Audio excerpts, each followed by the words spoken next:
अस्सलाम वालेकुम जी। मेरा नाम मुहम्मद बिलाल है, मोड़ खुंडे तो मैं रैशी हाँ जी।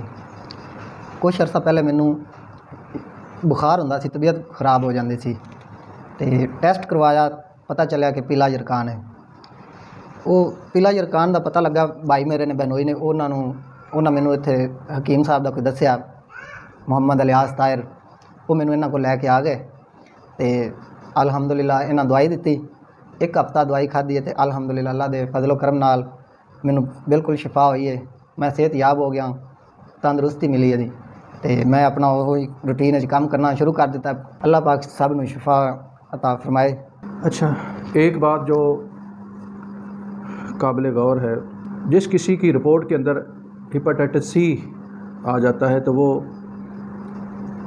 गर्म चीज़ें सारी बंद कर देता है और ठंडी चीज़ें जिसके अंदर तुरश चीज़ें, खट्टी चीज़ें भी शामिल हैं, वो इस्तेमाल करना शुरू कर देता है। मिसाल के तौर पर इमली आलू बुखारा है, शिकंजबी है, तुरश दही, तुरश लस्सी, फालसे का शरबत, अनार तुरश का शरबत, यानी जितनी भी तुरश चीज़ें हैं, ठंडी चीज़ें हैं, वो धड़ाधड़ इस्तेमाल करना शुरू कर देता है, जिसकी रिपोर्ट के अंदर हेपेटाइटिस सी शुरू हो जाता है। एक बात याद रखें, एक होता है पीला यरकान और एक होता है काला यरकान।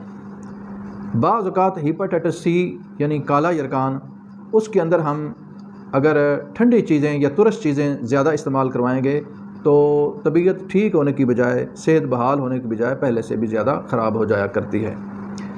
दरअसल जो पीला यरकान है, यरकान असफर जिसको बोलते हैं, वो ऐसा यरकान है, उसके लिए हम ठंडी चीज़ें जिसके अंदर कच्ची लस्सी है, शरबत बजूरी है, शरबत दिनार है, इस तरह के, या शरबत इमली आलू बुखारा है, इस तरह की शरबत हम पीले यरकान के अंदर तो इस्तेमाल कर सकते हैं, लेकिन जो काला यरकान है उसके अंदर अगर हम ये तुरश शरबत या तुरश चीज़ें इस्तेमाल करेंगे तो तबीयत पहले से भी ज़्यादा ख़राब हो जाया करती है। इसलिए ये फ़र्क करना ज़रूरी है कि आया इस मरीज़ को काला यरकान है या पीला यरकान है। अगर तो काला यरकान है तो फिर आपको तुरश चीज़ें इस्तेमाल अगर आप करेंगे तो आपकी तबीयत पहले से भी ज़्यादा ख़राब हो जाया करती है। काले यरकान का मतलब ये है कि इस मरीज़ के अंदर, इसकी तबीयत के अंदर तुरशी ज़्यादा है, खुश्की ज़्यादा है, तज़ाबियत ज़्यादा है, सुदावियत ज़्यादा है।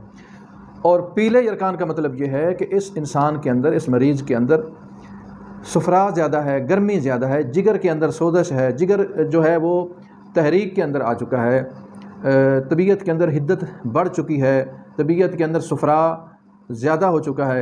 इस वजह से ऐसे मरीज़ की जो आंखें हैं वो भी पीली ज़र्द हो जाया करती हैं, उसके चेहरे की रंगत ये भी पीली ज़र्द हो जाया करती है, हाथों की रंगत, पूरे जिस्म, पूरी बॉडी जो है वो ज़र्द रंग की हो जाया करती है, जिनको पीला यरकान होता है। पेशाब ऐसे मरीज़ों को थोड़ा थोड़ा करके रुक रुक कर आता है, जल जल कर आता है।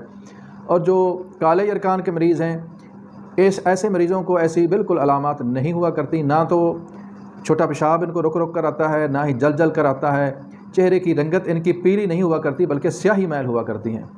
चेहरे की रंगत, हाथों की, पूरी जिस्म की जो रंगत होती है वो स्याही मैल होती है। और ऐसे मरीज़ यानी जो काले यरकान के मरीज़ होते हैं, ऐसे लोगों का जो पेशाब होता है वो सुर्खी मैल होता है। उसके पेशाब के अंदर भी जो रंगत है वो पीली नहीं हुआ करती बल्कि रंगत के अंदर भी सुर्खी गालिब होती है। तो ये फ़र्क करना ज़रूरी है। इस फ़र्क के ज़रिए, इस फ़र्क को मद्देनज़र रख कर अगर आप अपनी ग़िज़ा को और अपनी दवाई को अगर इस्तेमाल करेंगे तो इंशाअल्लाह अज़ीज़ अल्लाह पाक हर इंसान को शिफा अता फरमाता है।